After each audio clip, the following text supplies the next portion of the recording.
3 जनवरी सावित्रीबाई फुले जयंती। जो सावित्रीबाई फुले को नहीं जानते कृपया ये वीडियो पूरा देखें। कर्मठ समाज सेवी जिन्होंने समाज के पिछड़े वर्ग खासतौर पर महिलाओं के लिए उनके कल्याणकारी काम किए, उन्हें उनके मराठी कविताओं के लिए भी जाना जाता है। सावित्रीबाई फुले का जन्म महाराष्ट्र के सातारा जिले के नायगांव नामक स्थान पर 3 जनवरी सन 1931 को हुआ। उनके पिता का नाम खंडोजी नेवसे और माता का नाम लक्ष्मीबाई था।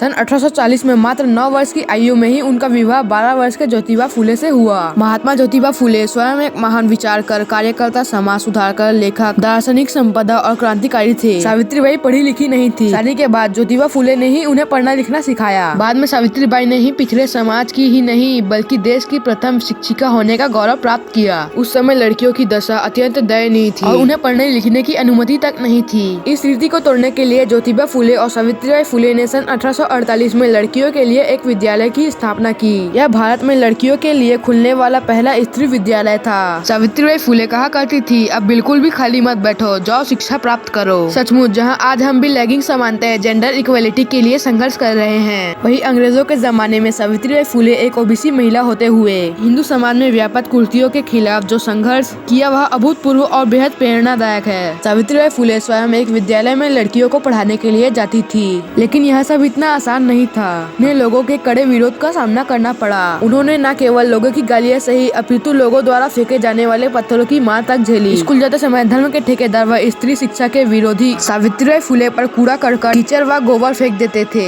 इससे सावित्रीबाई फुले के कपड़े गंदे हो जाते थे, अतः वो अपने साथ एक दूसरी साड़ी भी साथ लेकर जाती थी, जिसे स्कूल में जाकर बदल लेती थी। इस सब के बावजूद उन्होंने हार नहीं मानी। स्त्री शिक्षा के साथ विधवाओं के शोचनीय दशा को देखते हुए उन्हें विधवा पुनः विवाह की भी शुरुआत की और 1854 में विधवाओं के लिए एक आश्रम भी बनाया। साथ ही उन्होंने नवजात शिशुओं के लिए भी आश्रम खोला ताकि कन्या शिशु हत्याओं को रोका जा सके। विधवाओं की स्थिति को सुधारने और सती प्रथा को रोकने व विधवाओं के पुनः विवाह के लिए भी उन्होंने बहुत प्रयास किया। सावित्रीबाई फुले ने अपने पति के साथ मिलकर काशीबाई नामक एक गर्भवती विधवा महिला को न केवल आत्महत्या करने से रोका अपितु उसे अपने घर पर रखकर उसकी देखभाल की और समय पर डिलीवरी करवाई। बाद में उन्होंने उसके पुत्र यशवंत को दत्तक पुत्र के रूप में गोद ले लिया और खूब पढ़ाया लिखाया, जो बाद में एक प्रसिद्ध डॉक्टर बना।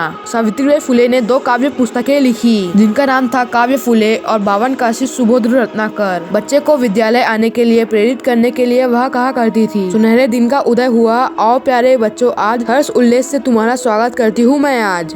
और तो और सावित्रीबाई फुले ने कभी पीछे मुड़कर नहीं देखा। सावित्रीबाई फुले ने अपने जीवन काल में पुणे में ही 18 महिला विद्यालय खोला। 1854 में ज्योतिबा फुले और सावित्रीबाई फुले ने एक अनाथ आश्रम भी खोला। यह भारत में किसी व्यक्ति द्वारा खोला गया पहला अनाथ आश्रम था। साथ ही अनचाही गर्भावस्था की वजह से होने वाली शिशु हत्या को रोकने के लिए उन्होंने बाल हत्या प्रतिबंधक गृह की स्थापित किया। समाजो स्थान के अपने मिशन पर कार्य करते हुए ज्योतिबा ने 24 सितंबर 1873 को अपने अनुयायियों के साथ सत्य शोधक समाज नामक संस्था का निर्माण किया। वे स्वयं इसके अध्यक्ष थे और सावित्रीबाई फुले महिला विभाग की प्रमुख। इस संस्था का मुख्य उद्देश्य शूद्र, ओबीसी और अतिशूद्रों को उच्च जातियों से शोषण से मुक्त करना था। ज्योतिबा फुले के कार्य में सावित्रीबाई फुले ने बराबर का योगदान दिया। ज्योतिबा फुले ने जीवन भर निम्न जाति, महिलाओं और पिछड़े शोषितों के उद्धार के लिए कार्य किया। इस कार्य में उनकी धर्मपत्नी सावित्रीबाई फुले ने जो योगदान दिया वह अद्वितीय है। यह तक कि कई बार ज्योतिबा फुले अपनी पत्नी सावित्रीबाई फुले से मार्गदर्शन प्राप्त करते थे। 28 नवंबर 1890 को महात्मा ज्योतिबा फुले की मृत्यु के बाद उनके अनुयायियों के साथ ही सावित्रीबाई फुले ने भी सत्य शोधक समाज को दूर दूर तक पहुंचाने, अपने पति महात्मा ज्योतिबा फुले के अधूरे कार्यों को पूरा करने, समाज सेवा का कार्य जारी रखा। सन 1897 में पुणे में भयंकर प्लेग फैला। प्लेग की रोगियों की सेवा करते हुए, प्लेग से तड़पते हुए अछूत जाति के बच्चे को पीठ पर लाद के लाने के कारण सावित्रीबाई फुले स्वयं भी प्लेग के चपेट में आ गई और 10 मार्च सन 1997 को भी उनका देहावसान हो गया। उस जमाने में ये सब कार्य करने इतने सरल नहीं थे जितने आज लग सकते हैं। अनेक कठिनाइयों और समाज के प्रबल विरोध के बावजूद महिलाओं का जीवन स्तर सुधारने और उन्हें शिक्षित तथा रूढ़ि मुक्त करने सावित्रीबाई फुले का जो महत्वपूर्ण दया, त्याग और योगदान रहा, उसके लिए देश हमेशा उनके ऋणी रहेगा। हमें क्या करना चाहिए? 3 जनवरी सावित्रीबाई फुले जयंती को एक राष्ट्रीय उत्सव की तरह मनाना चाहिए। ऐसे ही व्यक्ति जो देश के लिए कुछ करना चाहते हैं उनके लिए एक लाइक और एक सब्सक्राइब कर देना।